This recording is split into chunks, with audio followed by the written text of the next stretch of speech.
ജയൻ ഇന്നെടുത്ത തീരുമാനത്തിലൂടെ ഈ കുടുംബം രണ്ടായി ചെതറിപ്പോവുക. ഹരിയേട്ടനെ പോലെ ജയനും ഇങ്ങനെ വാശി പിടിക്കല്ലേ. ഇതെന്റെ വാശിയോ ധിക്കാരായിട്ടോ ഒന്നും ഏട്ടത്തി കരുതരുത്. മറ്റാരുടെയും ബാധ്യതകൾ ഏറ്റെടുക്കാതെ നിങ്ങൾ രണ്ടുപേരും മാത്രമായി കഴിയുക എന്നതാ ഹരിയേട്ടന്റെ ആഗ്രഹം.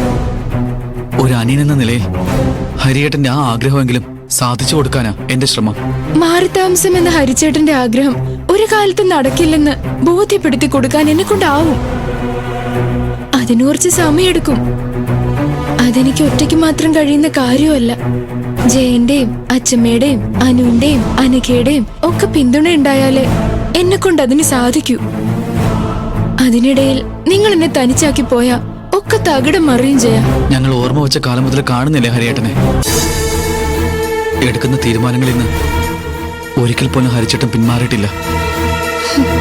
എന്തിനും ഹരിച്ചേട്ടന്റെ ഭാഗത്ത് കൃത്യമായി ന്യായീകരണങ്ങളുണ്ടാവും. അതൊക്കെ തെറ്റാണെന്ന് നമുക്ക് തോന്നിയാലും നമ്മുടെ ഭാഗം ഒരു കാലത്തും ഹരിയേട്ടനെ പറഞ്ഞ് മനസ്സിലാക്കാനോ തിരുത്തിക്കാനോ കഴിഞ്ഞിട്ടില്ല. മഹാഭാരത കഥയിലെ ദുര്യോധനനെ പോലെ ചവിട്ടി നിന്ന് മണ്ണൊലിച്ചു പോയാലും എടുത്ത തീരുമാനത്തിൽ നിന്ന് അണിവിടെ മാറില്ല ഹരിച്ചേട്ടൻ. അങ്ങനെ നമ്മൾ ചിന്തിക്കാൻ തുടങ്ങിയ ഒന്നും നേരെയാവാൻ പോണില്ല. തെറ്റായ തീരുമാനങ്ങളിൽ ഉറച്ചു നിന്ന ദുര്യോധനന്റെ അവസ്ഥ തന്നെയാവും ഒടുവിൽ ഹരിയേട്ടനും.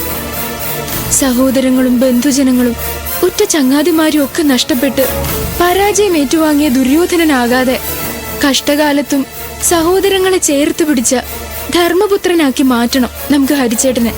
പുരാണങ്ങളിലും ഇതിഹാസങ്ങളിലും ഒക്കെയുള്ള ഗുണപാഠങ്ങൾ ഉൾക്കൊണ്ട് ജീവിക്കുക എന്നുള്ളത് നല്ല കാര്യം തന്നെയാ. പക്ഷെ ഹരിയേട്ടന്റെ മുന്നിൽ ഇതൊന്നും വർക്കാവില്ല ഏട്ടത്തി. ഇന്നലെ വന്ന് കയറിയവളാ ഞാൻ. ഹരിയേട്ടന്റെ ബലവും ദൗർബല്യവും എല്ലാം ഞാൻ മനസ്സിലാക്കി തുടങ്ങുന്നതേയുള്ളൂ. കൂട്ടുകുടുംബമായി ജീവിക്കുന്നതിന്റെ സുരക്ഷിതത്വവും സന്തോഷവും എല്ലാം ഹരിയേട്ടനെ അനുഭവിച്ചറിയാനുള്ള സാഹചര്യം ഒരുക്കണമെങ്കിൽ